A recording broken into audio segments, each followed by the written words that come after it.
পিছনে গুলি খাওয়ার পরে শেষ মুখের সামন দিয়ে চোখ দিয়ে বাহির হয়ে চলে গেছে গুলি।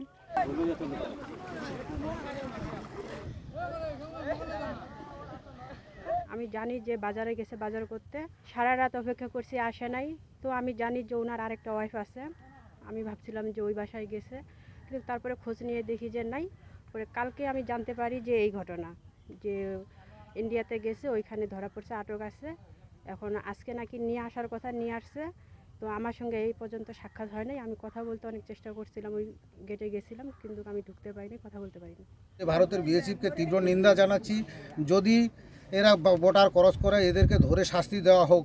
এইভাবে গুলি করে হত্যা করা বন্ধর আমি তীব্র নিন্দা জানাই, যাতে এরা আর গুলি না করে বর্ডারের জন্য। আগে আমরা শুনছিলাম ফায়ার হয়েছিল, আজকে আমরা সকালে আনুমানিক 10:30 11টায় নদীতে কাজ করতে গেছিলাম, সেখানে দেখি একটা লাশ ভাসি আসতেছে। তখন ওইটা আর কি নদীতে আমাদের আর কি ওদের পরিবার আসছিল, আসে ওইটা আর কি তুলে রাখছে আর কি। তাকে আজকে লোক মারফত খবর পাওয়ার পরে আমরা এখানে এসেছি, আমার টিম আসছে, তাই পানিতে ভাসতেছি, দেখা গেল তার পিছনে সে গুলি খেয়েছে।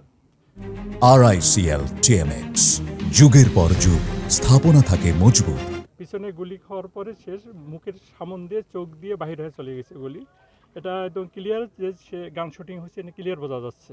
আমরা ইনকোয়ারি তৈরি করতেছি এবং পোস্টমর্টম করার পরে বিধি মোতাবেক আমরা আইনগত